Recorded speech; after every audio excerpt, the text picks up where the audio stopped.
Houston, Texas, is LB Productions. Get ready. It's going down on the slab. The old school Crank It Up Part 4. Mean, legendary slam explosion. Legendary slam explosion. September 10th, noon until. Starring that real gangster, Little Kiki. Stand up, outside, inside, he's throwing up the juice and giving niggas damn. You know the south side. Always keeping it down. ESG. It's a beautiful day up in the hood. Everybody's swinging with the hood. We don't have to, but it's necessary. We rolling and smoking, cup muddy. It's potent, straight potent. No Get ready for street military.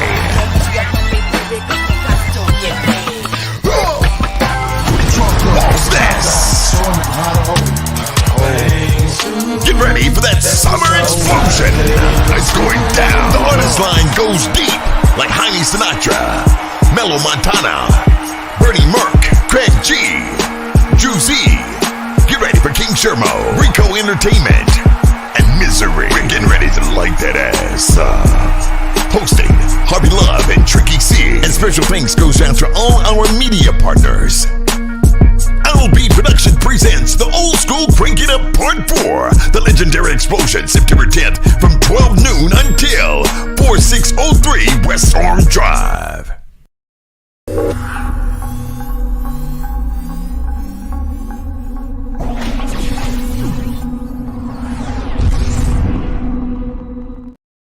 What's up, y'all? We got a special one for y'all today. Seems like I'm gonna be saying that all the time, man. But this What's one up? What's up? hard, man. My name is Nahuma Holiday. And Hey, y'all chilling with Victor Bello right here, and we are the Mancave K.i.n.g.s. Man, So we finally got that right, Vic. We have been slipping on saying it in unison. well, no, I got a way that we'll say it either way. We'll do it off camera. But with that being said, everybody from Harlem Clark, man, everybody from Houston, Texas, and around the world, welcome to another edition of the Mancave K.i.n.g.s, man. And speaking of Harlem Clark, hey, y'all check on y'all people. They had a shooting yesterday at the school. Young man got shot in the leg. You know, it's always that time of year when you got to check on the kids, man. Because they don't fight no more. You know, they don't fight no more. From what I understand, he was losing in the fight, so he pulled out a gun and started shooting. That's just what I was told. I'm not 100% sure. So, but check on your people, man. So yeah, man. Sometimes you gotta take that butt whooping and call it even or move around, man. We ain't got to be killing each other out here, y'all. Come on. Well, the thing of it is that everybody could pull out a phone nowadays. That's true. And they can record that ass whooping and let you know about that every day. So,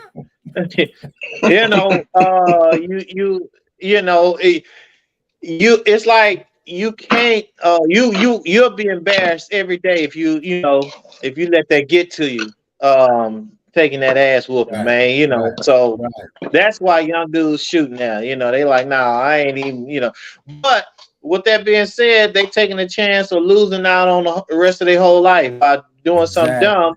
Exactly. We got my boy Ned in the house. What's up, Ned? What's up, man?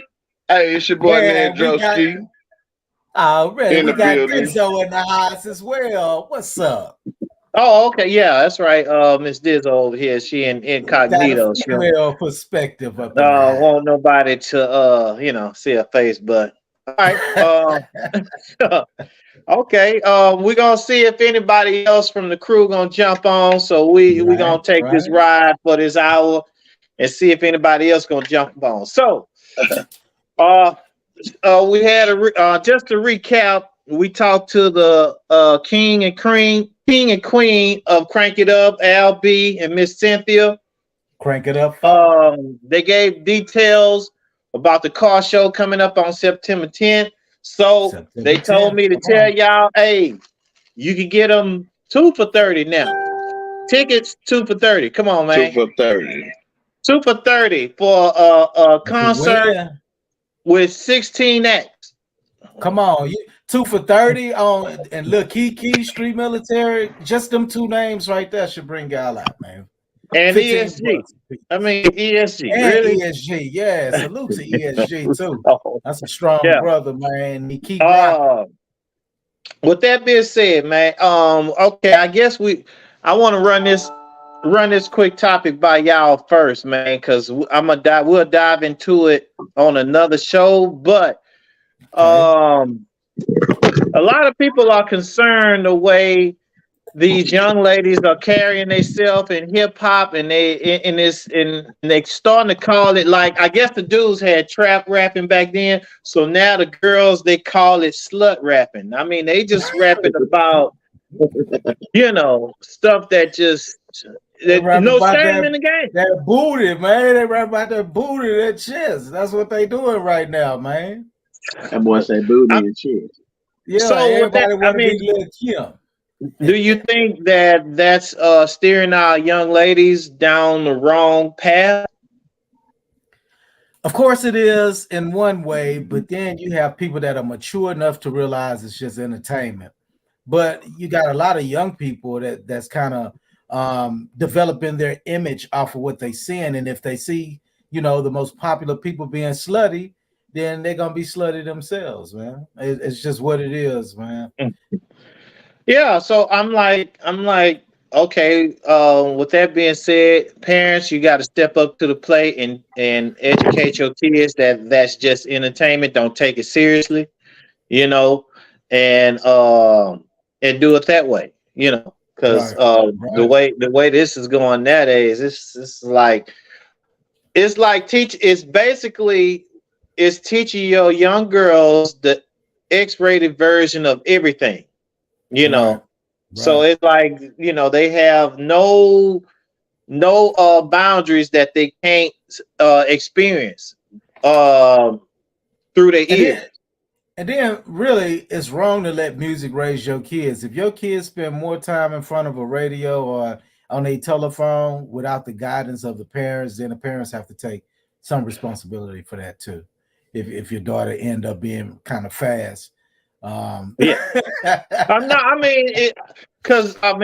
could say that and it sounds easy said, but we live in a society nowadays, you could find anything from little babies to everybody. Boy EP up in this thing. What's up, boy? What's up? You got the Polo Don in here behind the wheel. Already, salute to you, boy. Yeah, we were just talking about the way hip hop and these young ladies are going right now. They call it slut rapping, and it's giving a bad image for young girls to follow.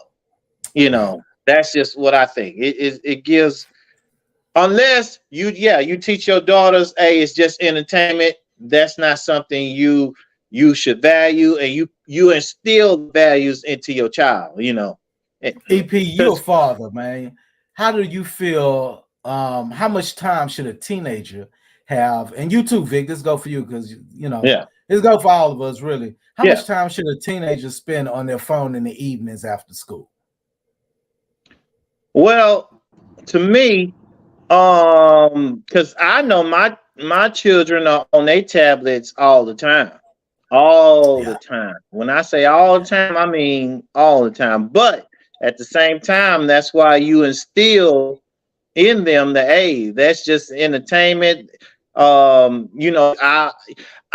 other words, I experienced the same thing they experienced. We grew up with NWA and 2 Live Crew, and we jammed it all day long, but we ain't go out trying to shoot nobody.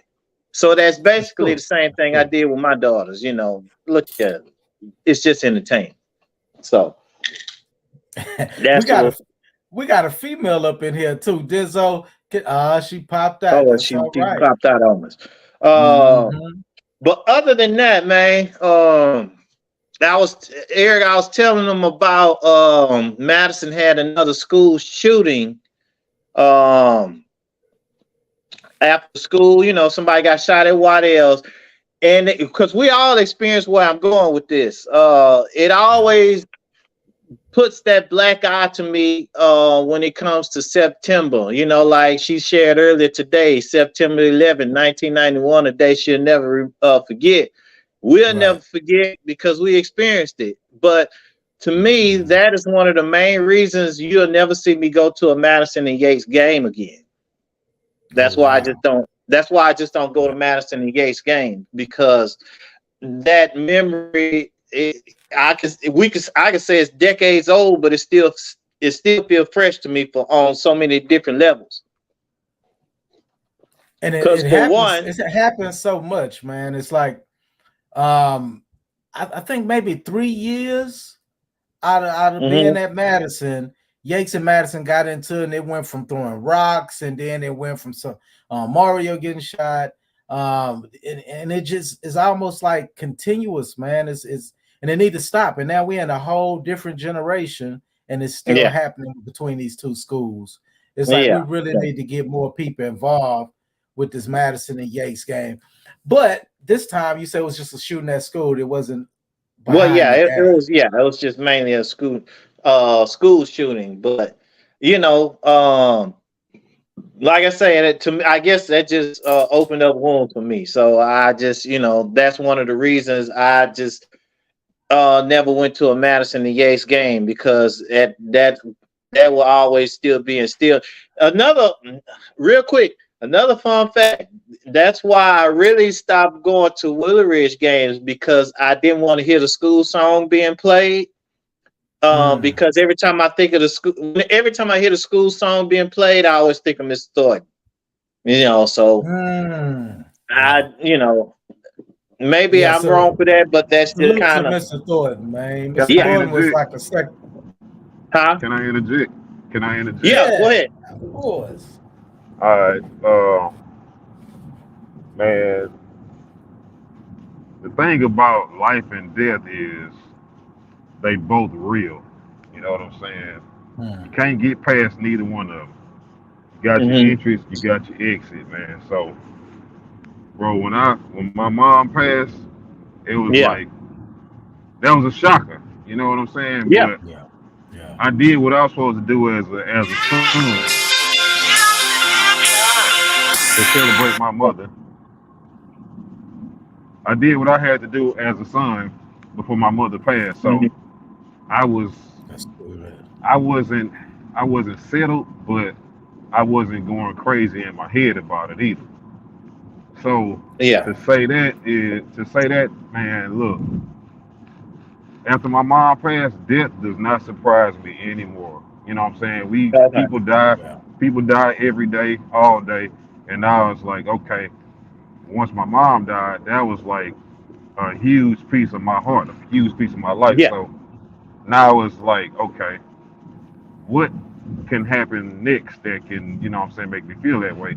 And it's just like with Mr. Thornton, with Mario, everybody got to cross that sand one day. Yeah. So it's like now with death, I look at it as like, all right, you know, maybe they was finished doing what they had to do on Earth, and God finally called them home. Home, yeah, that's right. Who always say death have to be a bad thing? It really doesn't have to be a bad thing. It's the cause and the way a person died that may be the shock factor. You know what I'm saying? But on top of that, the person might be sick. You know what I'm saying? A person might, you know what I'm saying? They might be addicted to something. So it's like, all right, well, let God go ahead and call me home, because I can't shake this addiction. I can't shake this cancer. Now you look at them now, they're in a whole better place. So death don't always have to be a bad thing. It could also be, you know, a burden lift off somebody's shoulder, you know, through sickness and health, all of that, man. It could, you know, we have to start looking at death as not being detrimental, but it can always be, you know, something. It could be a learning process for some people. And you know, with Mr. Thornton being gone, we got plenty of good memories about Mr. Thornton. Come on, man. Come on, right? And I think that's what it was. Mario. Yeah. That's true. You know what I'm saying? So, man, hey, my mama's number, my mama's picture is still in my phone. When I talk to my dad, my mama picture come up. I'm not finna let her legacy die. You know what I'm saying? That's right. Because That's right. the same thing about when Mr. Thornton. Mr. Thornton, his legacy ain't gonna die because he built Willow Ridge. You feel me? We Yeah, was Yeah. he a part did. of that legacy. So the Yeah. That's good right. memories is what's gonna keep us, you know what I'm saying, moving forward. Yeah. So with And with Mario, I think go that's ahead. what I hold on to. Yeah, Yeah, I you think got to. that's what I hold on to, and I just kind of, I guess for me, instead of sometimes, and I probably should celebrate it more, but it's certain things I just keep inside, but I probably Yeah. should celebrate that more because, especially with Mr. Thornton, Come on, because man. trust me, when I just picture this picture, man. I'm standing in line, and I probably said this story before. I'm standing in line, and I'm battling for like the last position on the bass drums on the squad. Right? It's like Yeah. literally, it's like 20 dudes behind me, 20. Mm-hmm. And Mr. Thornton, he used to come check on after he would come from practice with y'all, he would be at TSU that whole night. And I'm like, how he even go home and sleep and wake up and do it the next day? Right. Hey, a Bliss, turn your volume down. Who me? Bliss. Okay. And Yeah, so with it's that making being the said, feedback. he would do that to everybody that went to school with him. He will walk by me. He'd be like, "Yeah, I hear y'all. That one right there gonna take that last spot. I already know it. I'm trying to tell y'all what I know." Yeah, So, for sure. yeah. For sure, Now for I tell sure. you something. One fun memory I have of Mr. Thornton is that he never judged, man. If you were Never. good at what you do Yeah. and you followed his lead, man, you could Mm-hmm. be the worst messed up dude in the world, but he's still gonna respect you and he's still gonna give you your just due if you're good at what you do. And I appreciate that when it came to all of us, because we was coming from a different school, they were looking at Right. Oh us yeah. like we was ghetto or something like that. Yeah, man, But straight up. Straight yeah, up. Yeah. man. But that man let us. Okay, if y'all say y'all can bring this to this band, let me see it. Yeah.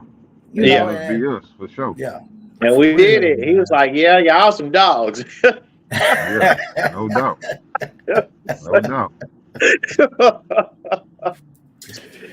We got Hey, some girl, what's ladies. going We on? got some ladies on here. We got Dizzo and we got a Bliss. Salute to y'all, ladies. We love the female opinion. All right, so check this out. So for people that don't know, everybody on here was in the dance crew at one point in time. We had dance crew, this, that, and the other. So, with that being said, let me ask y'all about some of y'all best experiences that y'all had in the dance crew. What was some of y'all best experiences? Look at, I see them people from way over here.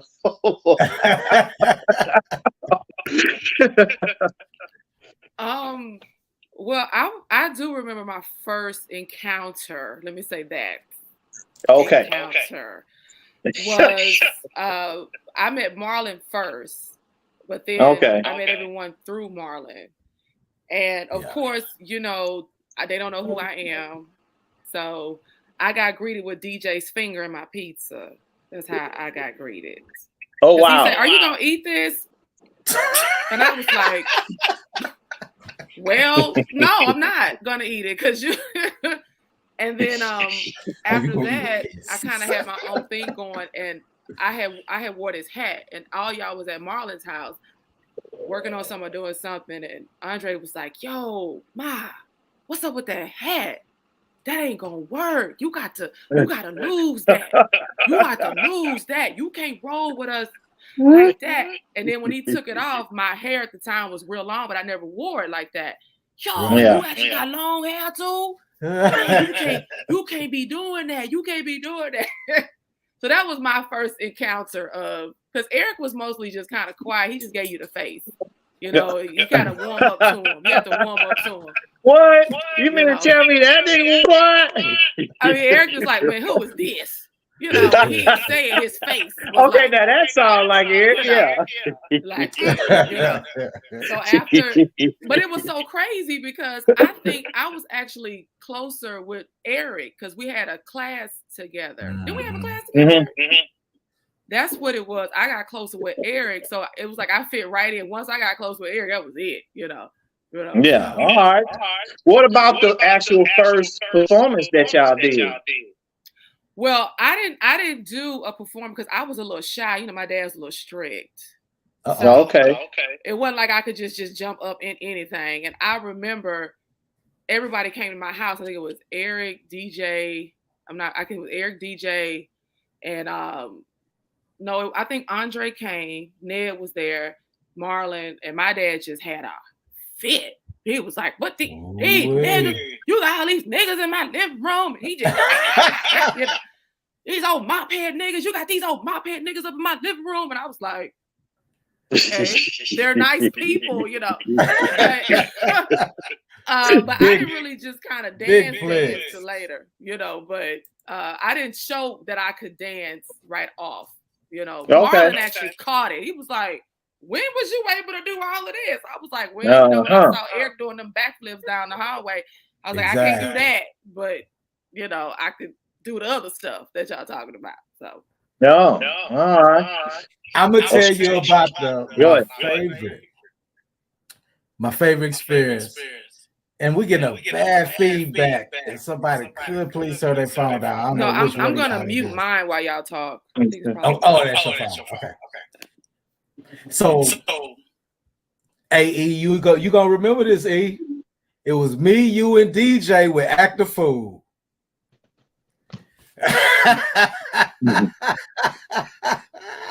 And we took that trip, y'all. Look here. We practiced for about 2 weeks, y'all. And this boy Act, his moves felt like doing dancing, like dancing in reverse. That's what it felt like.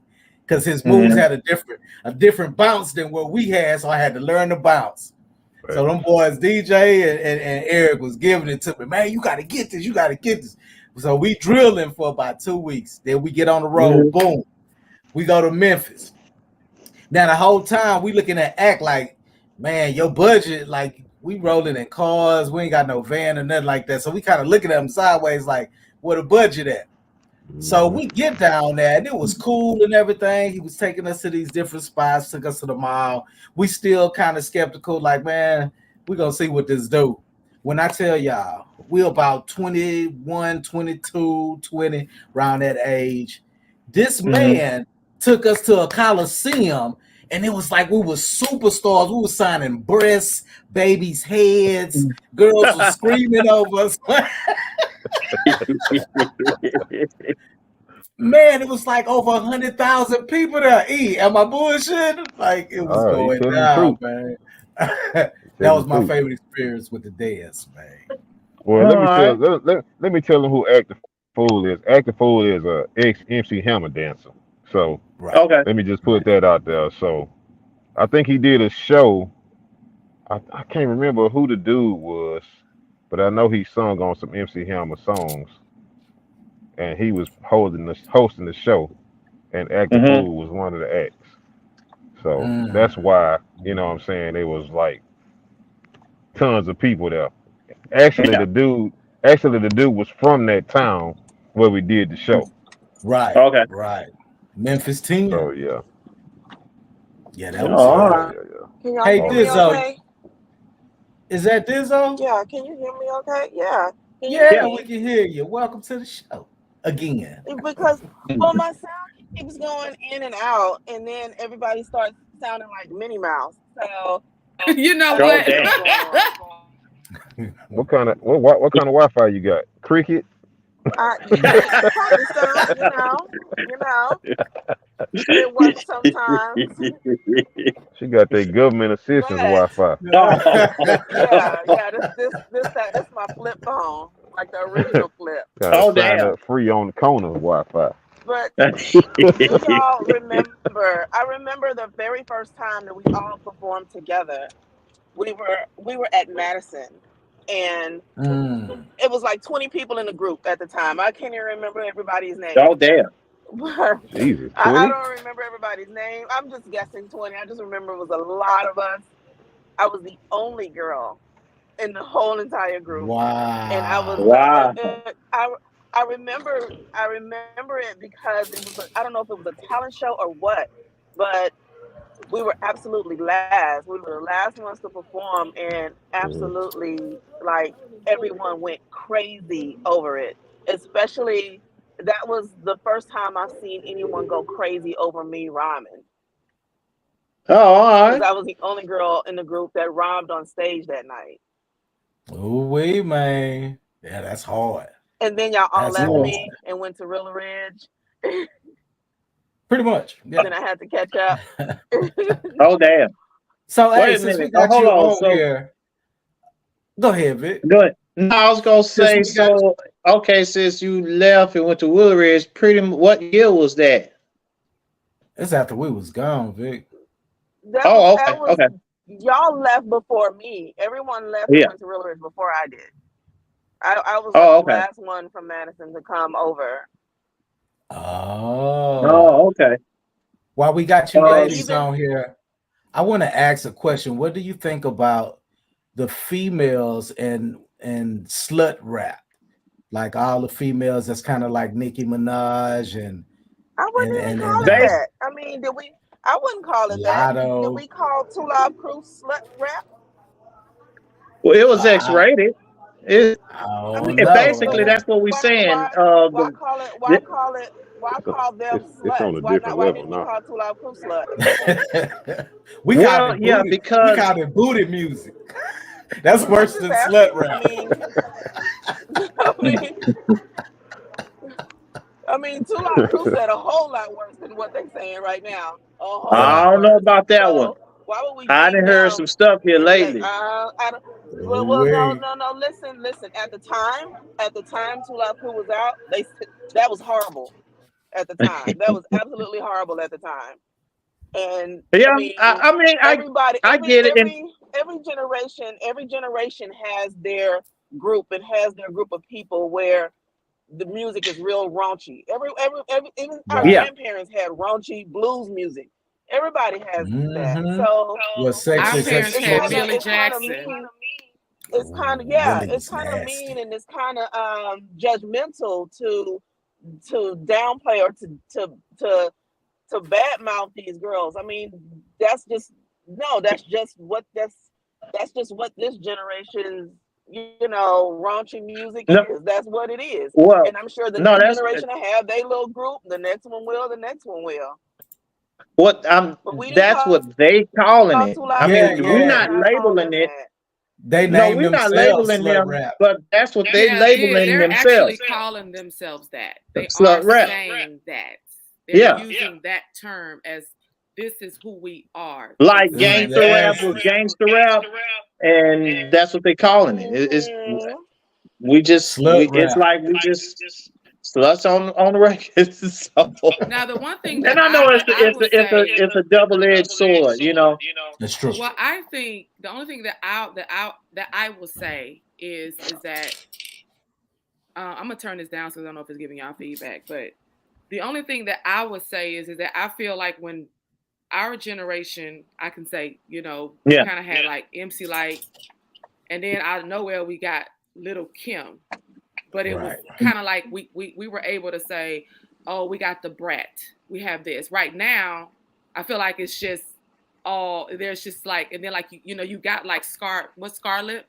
You heard of Yeah, Scarlet? Scarlett. yeah, She's hard. So, but if you kind of notice when Scarlett first came out to me, she kind of now is kind of coming into herself, and she getting a Yeah. little, and it's cool, Right. no beef, no She nothing. looked Judish at first. At first, it was like, but Right. I think it's great that they are embracing their femininity. But the only thing I will say is that I feel like in our era we could be like 10 women, and then you could say that none of them were the same. I feel yeah. like now That's it's the like thing. I don't have to listen to the words. All I gotta do is just listen to the beat and the sound, and I don't know the difference between Yeah, any of them. That's kind of what I would say, that I don't feel like it's just a diversity choice.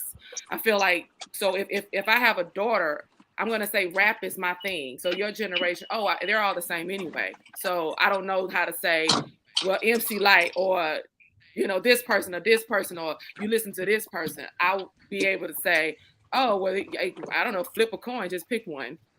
That's kind of my opinion on it. I don't really listen to them because it's not interesting to me. So I can't really name. Oh, I listen to this girl, because it's not interesting to me. So that's the same thing I thought about, like pretty much when it came to guys, and I guess you could say either trap music, this, that, and the other. All that shit sounds exactly the same across the board, and it didn't interest me at all. It's like, oh, y'all getting old. That's it. Huh? Well, thanks, Diz.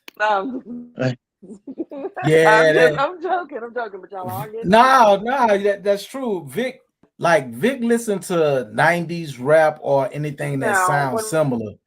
And that's just how he is. Now, me per se, I listen to everything.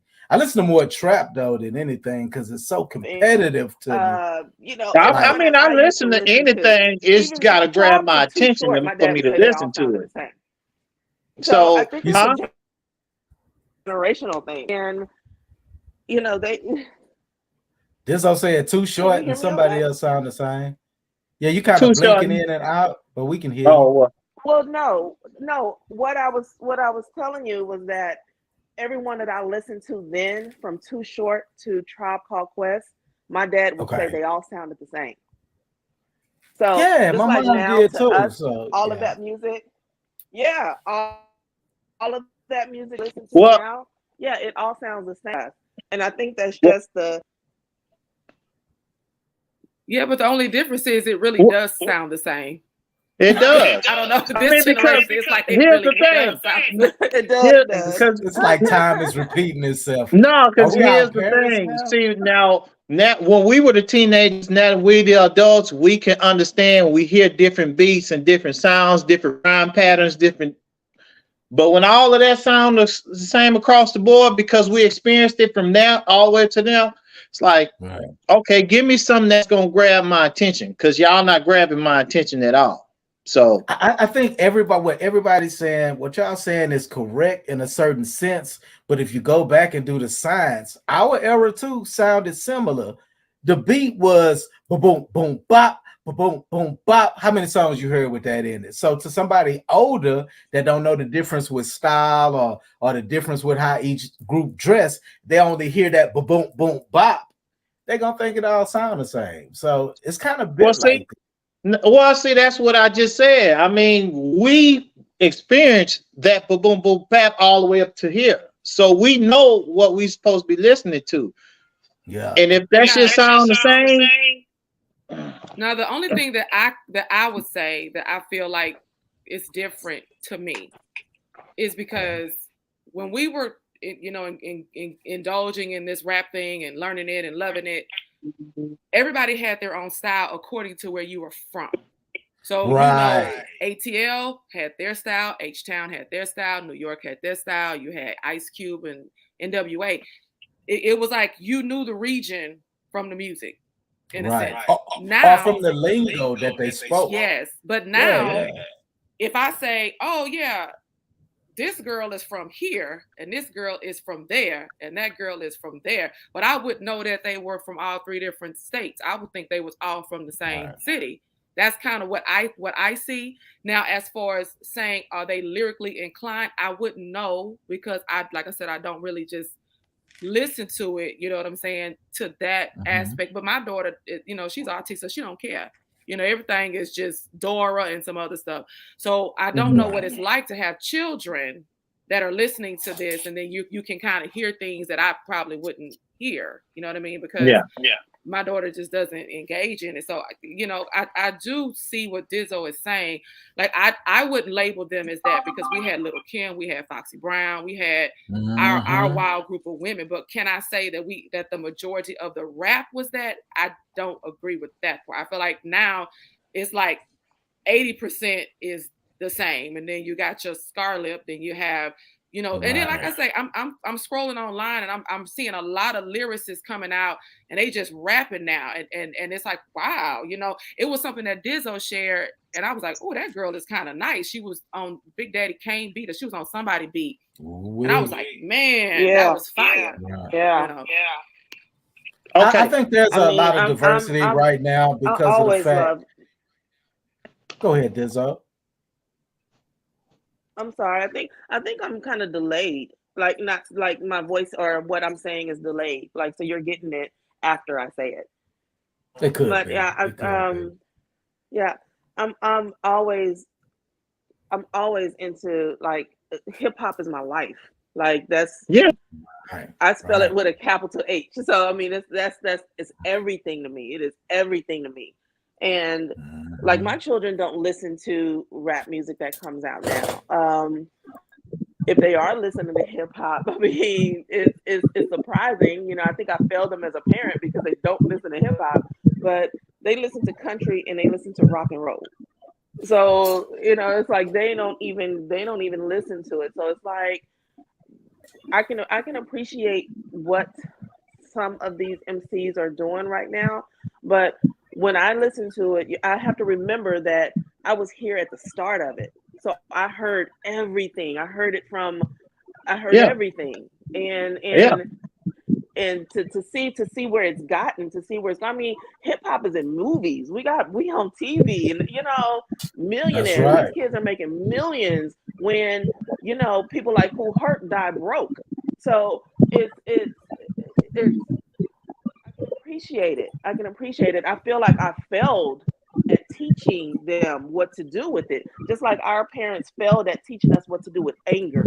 And we just we you know, they gave us all of the you know, fight the power attitude, but they didn't teach us what to do with it. They just showed us all of the hatred, but didn't teach us how to manage it. Like, so we gave them this hip hop and we didn't teach them what to do with it. We just said, here, this is it. Right. Keep going. But let me get to I hate to cut it short. To educate.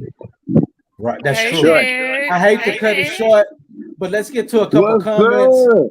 We got Kevin Hawkins. He say, "What's up, my dudes?" We got what's up, boy? The other half of Monte Carlo Brown. We got Jarvis Mitchell. He say 2 for 30 for your dirty. You heard me? That's that boy Jay the Pioneer, man. Legend.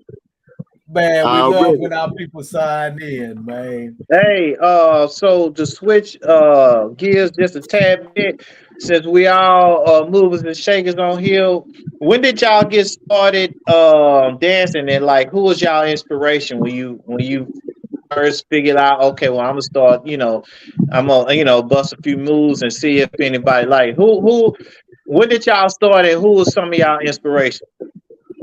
Come on, Dan. I was just about to say that. I'm gonna let Neri go first. Who that? When it comes to dancing, who was some of your inspiration and when did you get started? Hey man, I thought I was MC Hammer. I thought I was I thought I was a bunch of dancers in one. So I looked up to a lot of dancers. You know what I'm saying? But then when I came to the Ridge and I started seeing the little housing deal, you know what I'm saying? I seen Tyrone Castlemire. Shout out to Tyrone Castlemire. Teaspoon. You know what I'm saying? He was doing his thing and I was doing my thing, and I was like, man, what he was doing was kind of live. So I was like, okay, I'm gonna take what I'm doing and I'm gonna figure out what he doing. So I started figuring out what he was doing, and I met some more niggas that was doing what I was doing. And shit, we all started doing the same thing. Getting it in, you know what I'm talking about? We got KP up in here, man. Salute to you, KP. We got LB up in this thing, man. Salute to you, Al. All right, man. I was actually a ballet dancer.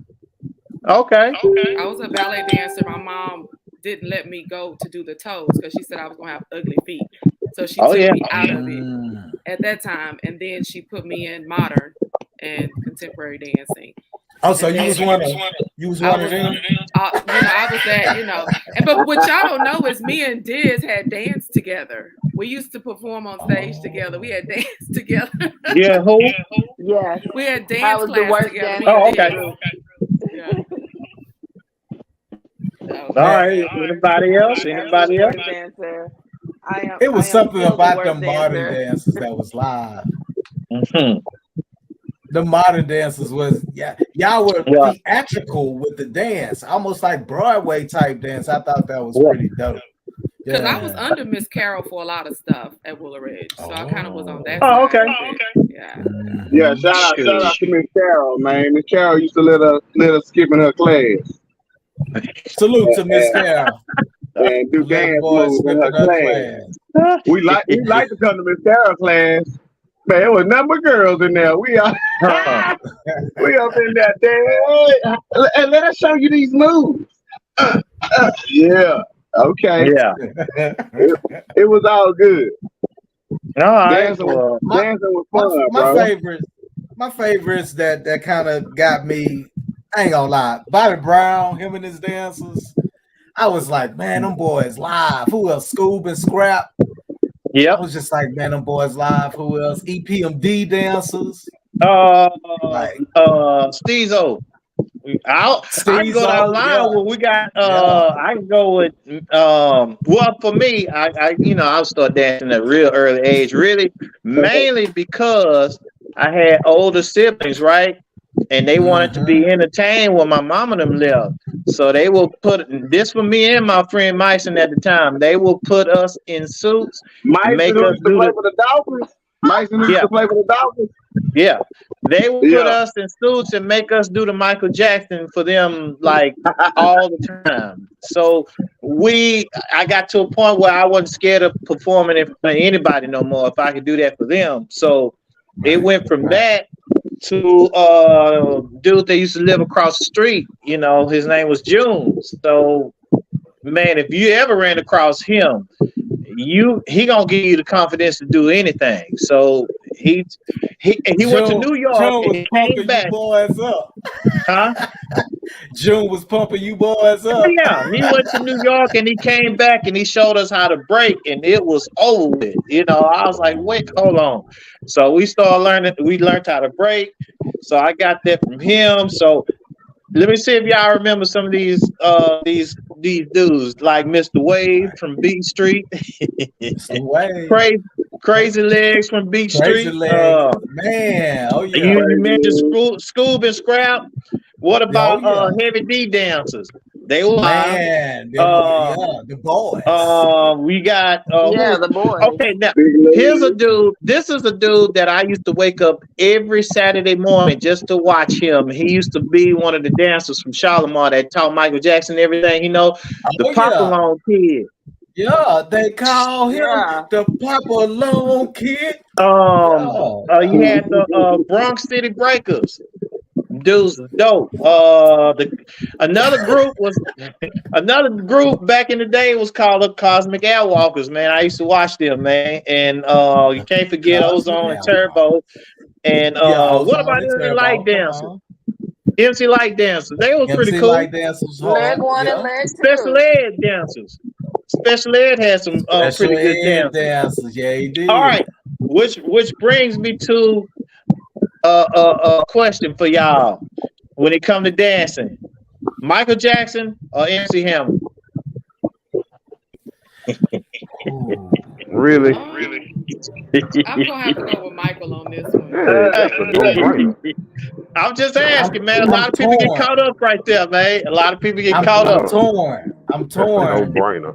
That's a no-brainer. I am not torn, Michael. I'm not torn. I'm gonna tell y'all why. I'm gonna tell y'all why.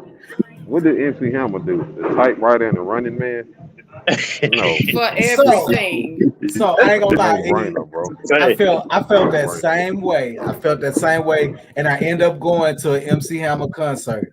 When I tell you that was the hardest concert I ever been to, man, it was in the Summit. I think you had Rakim, you had Fresh Prince, you had all those I was there. MC Hammer performance was the first time I seen rappers with pyrotechnics. To see him live, yeah, to see him live. Yeah, it was so hard, man. Hey, you been to a Michael Jackson concert though? Have you been to a Michael Jackson concert? Hey, I got to experience too. Yeah. What you about to say, Vic? No. I was gonna say I got to experience too, but it really was one. Trust me, this how old this concert was. It was during the Shake Your Body Down to the Ground era. You wanna know what that concert was? Well, You'd never believe this shit. That damn concert was in the Arena Theater. Yeah. In the Arena Theater. The reason why I remember that because by himself. It was with him and his brother. Okay, because I thought it was at the Astrodome. No, because he was running to the stage. It was dark, and my sister tried to reach her arm out there. The bodyguard, it wasn't a good look. Was this the Victory Tour or before the Victory Tour? It was before that. Okay, because I went to the Victory Tour. Yeah, so it was right before that. But you know, I guess because Michael Jackson set the standard for the way all videos are done, all the way up into this day. You know, that was the main reason why Thriller was such a breakthrough, because it brought, I guess, a stage presence to a video. You know, so okay. I tell y'all what. On this show, I usually have a top 5, man. Top 5. So tonight, the top 5 is best dance moves. We'll get to it. Number 5, well, my top 5 dance moves. I used to do like this. Number 5, I used to do like this little double joint move with my arms. Man, that boy Vic used to bust his arms all the way back on the boy. Can you still do it? That boy hell no. I'm messing around and tear every ligament in my arm trying to do this shit now. Bust. No, because what happened was when I started working out a lot, I can't even scratch my own back that good because I'm just hell no, I can't do it. Number 4, if you was a break dancer, you had to be, if you wasn't dope until you did a windmill. You wasn't dope if you couldn't do a windmill, man. Or number 3, a backspin to huh? Everybody couldn't do a windmill though. Oh no, they sure good. Oh no. Before you finish your list, Vic, we got Kevin Hawkins up in here. He say, "I'll be there for the crank it up." That boy Al B put the thumbs up. Al B put the hardest dancer to me was Terry Hill at the Clark.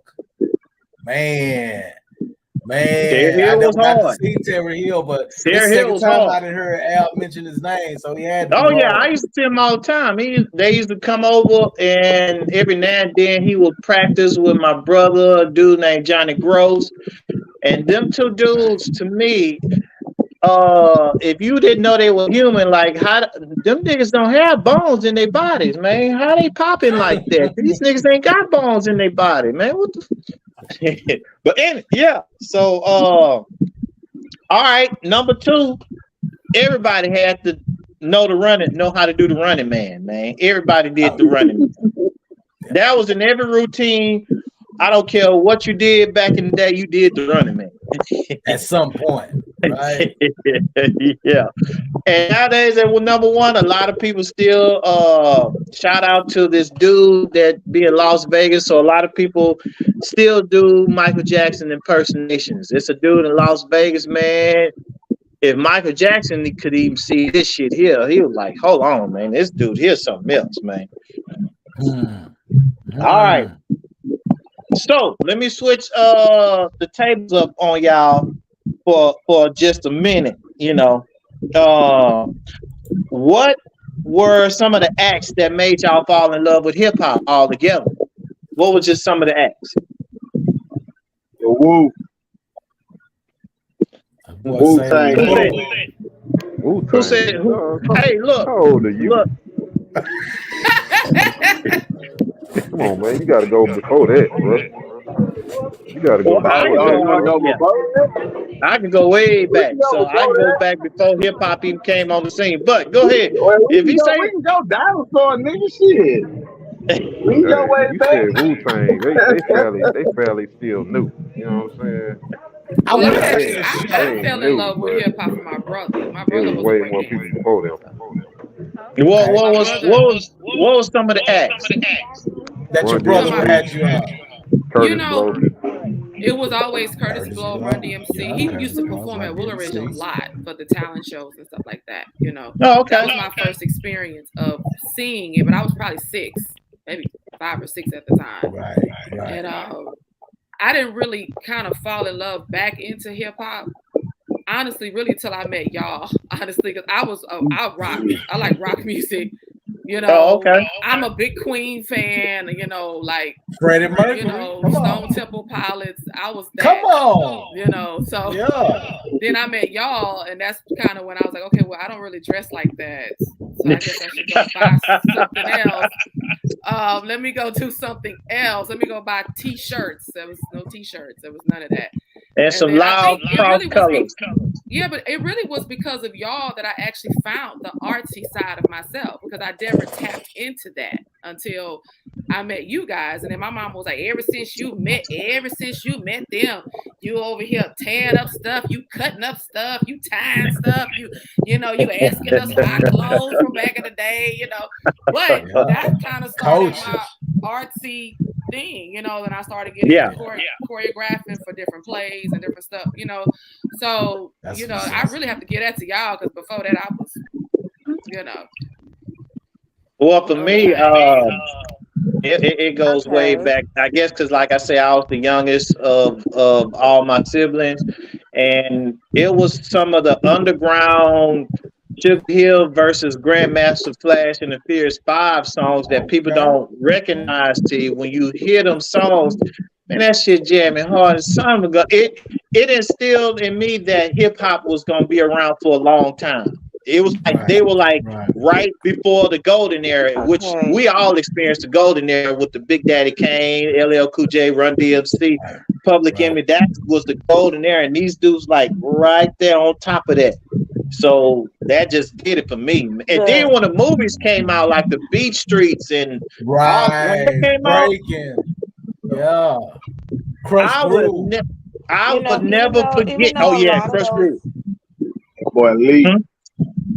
On B Street. Even though a lot of rappers and things were already out, it was when I saw the video for My Philosophy by Boogie Down Productions, it was all over for me. I knew that was going to be it for the rest of my life, and there was no turning back after that. Look here, going from like black and white to color, can I say this real quick? It was over. For me, it was 6th grade at Mo City Middle School, and I heard the show. Not Mo City. With Ricky D and that boy Dougie Fresh, and I was like, that's live. And then to find out that Teddy Riley and Pharrell had something to do with that, I was blown away when I found that out. Mm-hmm. But real quick, ever heard back the to end of that song where Dougie Fresh goes on for like 2 minutes beatboxing? Yeah, I think I have. Yeah. I was gonna say back to cut it off, but he keeps going. Right. Let me see if y'all could name some of these off the top of y'all head, because I'm gonna piggyback on her My Philosophy, because that was one of the songs you felt like the shit when you learned that song word for word. Okay, so for me it was very deeply.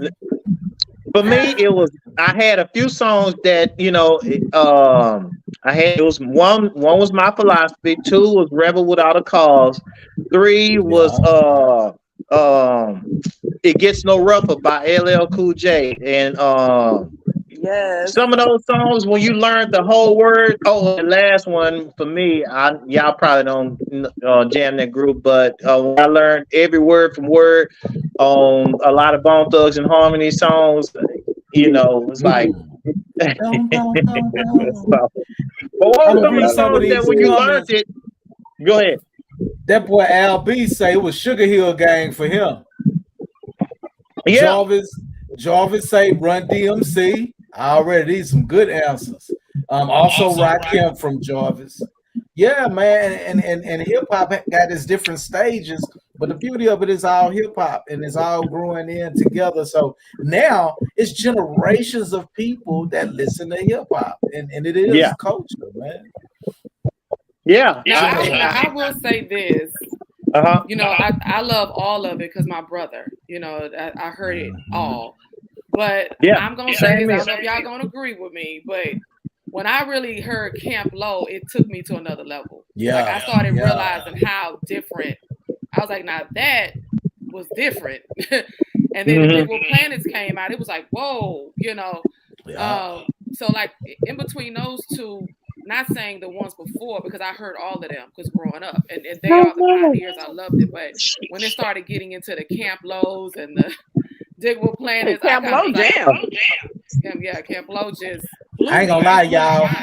When I heard that song Six Tray, well, hey, what do you say today? Some mostly ass food to spray. Chilling in my hood, Crenshaw. Let me tell you what. And Gennaro turned me on to that. When I heard that, I was like, this is hard. This is new age. I'm on it. I'm with it. Ned, what's yours? I'm nosy. Okay, Hey, Nedro, Blitz say, what's the group that influenced like your favorite rap group back in the day? Me, nigga, me. I influenced myself, nigga, me, nigga. Of course. What's up, y'all? How y'all doing? Mr. Go Live up in this thing. Hey, man, I got a bunch of shit going on at one time, man. I'm doing some other shit too at the same time, man. I'm here, but I ain't here. You know what I'm saying? Shout out to Mancave K.i.n.g.s. You know what I'm talking about? These boys, salute to they you, doing their thing. You know what I'm saying? This is a great thing. Nubian Nomads for life, man. This is live right here, man. Straight up. Love everybody that's on here, man. You know what I'm saying? And we love you. Yes, we do. Yeah, man. We gotta hook up again, y'all. We do. Hey, for sure. All right. Let me. I'm shifting gears on y'all, so I'm shifting gears.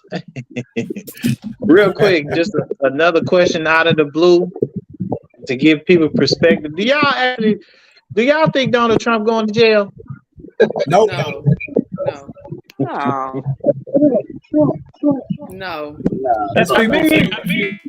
His people that's in his family, they built ties with the government years ago to where I don't think none of them ever going to see the jail time. Like none of them going to see jail time. Never. But the one thing I will say, there was a conversation about him, you know.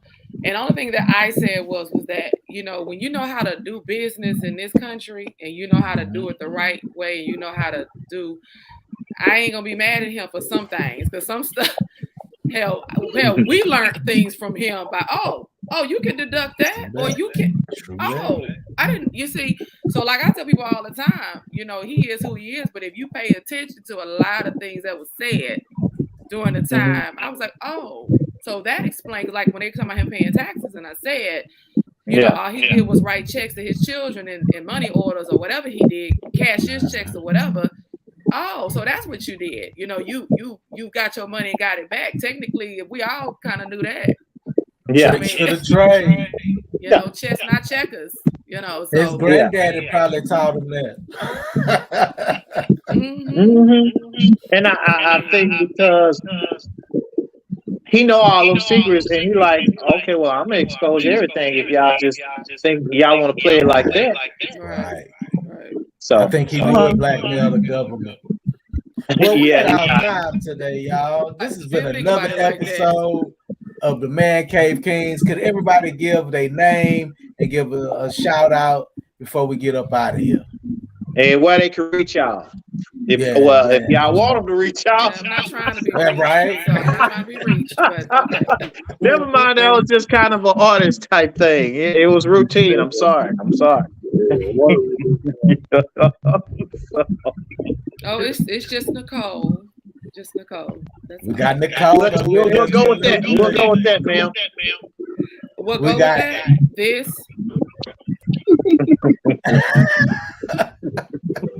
This Polo Porter, you can't reach me nowhere because I don't want to be reached. Feel me? Right. Already. Come on, Mr. Go Live. You next, huh? But hold on. Yeah. Sir. The reason why I keep coming in and out, I'm chilling with the birthday girl.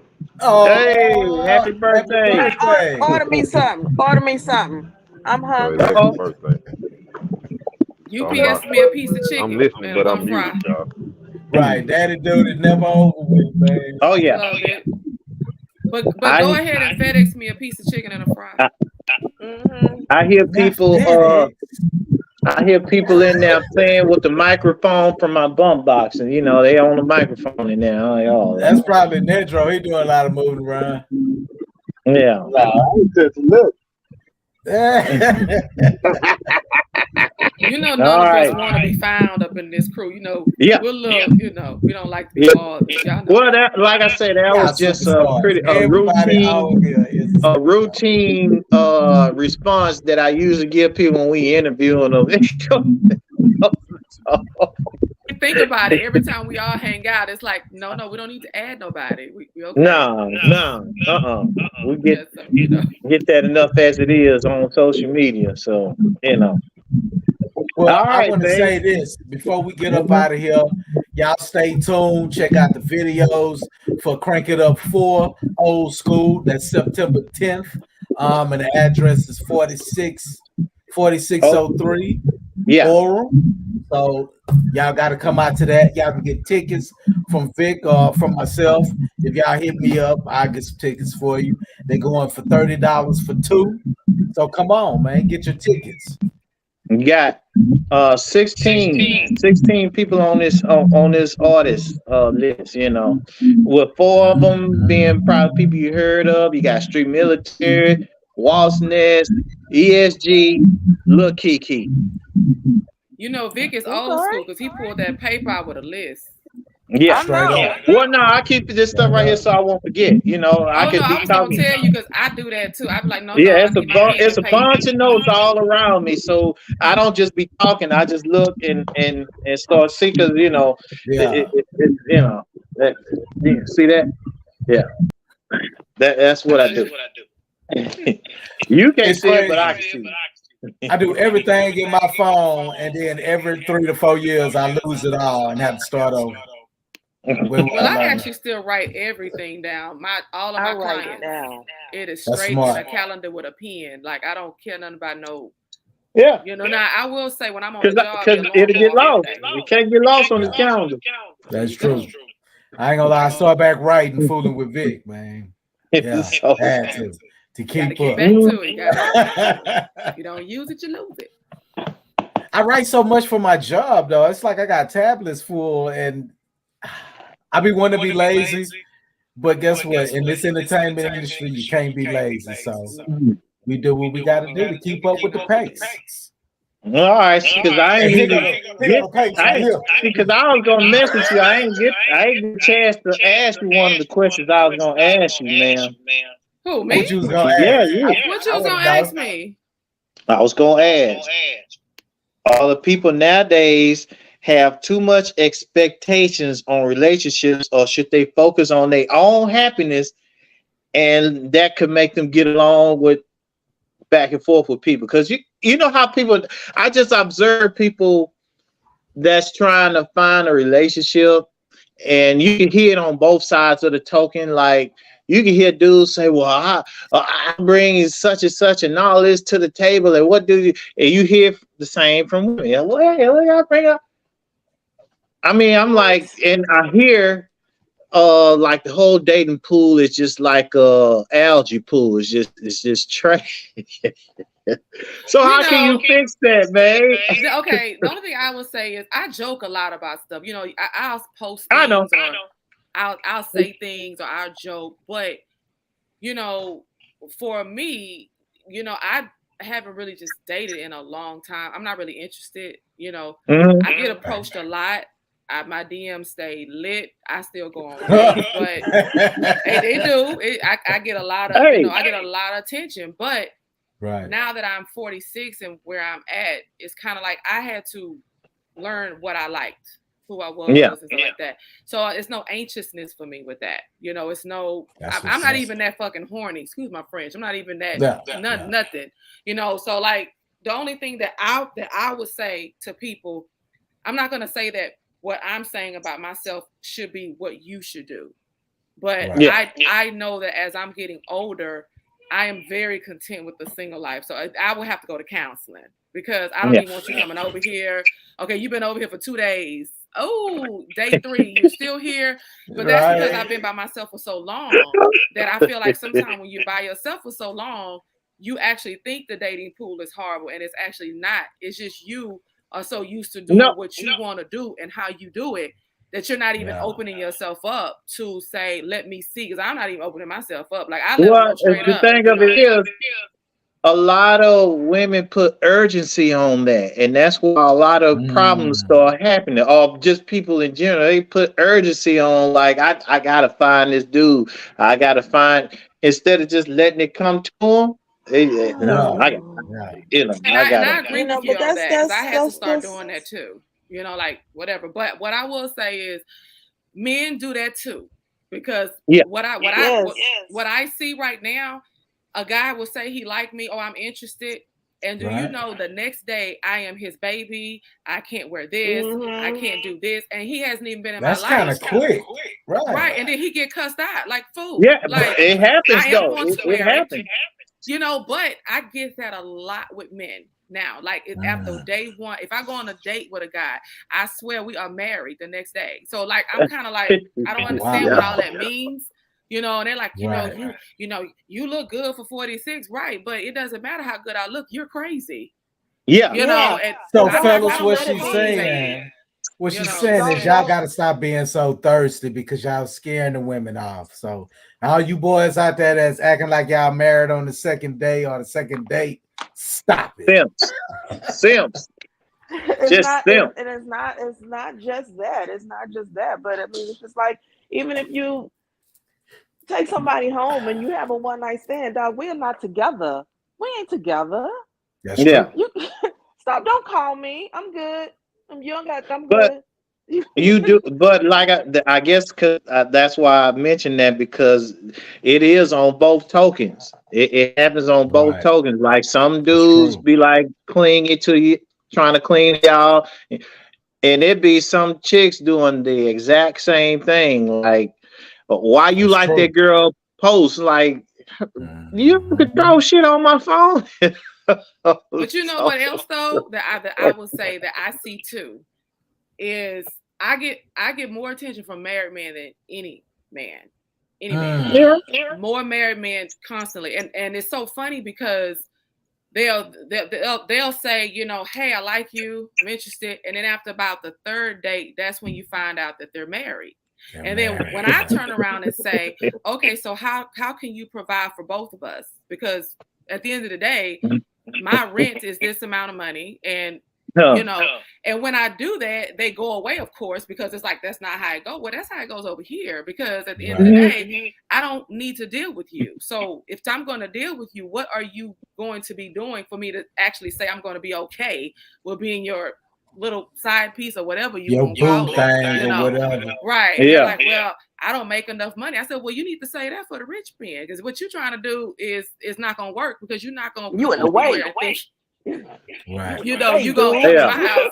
No. Hey, Vic, I most definitely want to continue this conversation we having for a whole show. So can we set a date to have Dizzo and Bliss back on the show, and let's talk relationships, man. It's been a while since we did call it you in the way. Call that show you in the way. I'm not playing with you. All right, well, it sounds good to me, because you know I hear a lot of stories from a lot of people. And so, we could jump into all of these topics, man. Trust me, I didn't wrote like damn near bookers, because people, they inbox what they want me to talk about all the time. When I say all the time, I get at least 50 a day time. Right. At least. I just like, but I'm just start picking and choosing, like, look, man, let me start talking about this with y'all because at one point in time, I'm like, God damn, y'all should be grown enough to know X, Y, and Z or know better than, this, that, and the other. But it seemed like some people just do not know. They just don't get it. So I guess, we have to talk about it. All right. So y'all look out for that show. It's coming real soon. We're going to dive into relationships. We're going to have female guests on now and also some men guests so we can talk about it from both angles. This has been another episode of the Mancave Kings. My name is Nahuma Holiday. My name is Victor Bello, and you tune in to the Mancave. Real quick before I go, September the 8th, Tim Barbershop in Hard Clark. Come get one of these tickets, 2 for $30. All right, from 6 to 8. Okay. Peace, y'all. Thanks for being on the show. Mm-hmm. Peace. I see y'all. Bye-bye. Bye.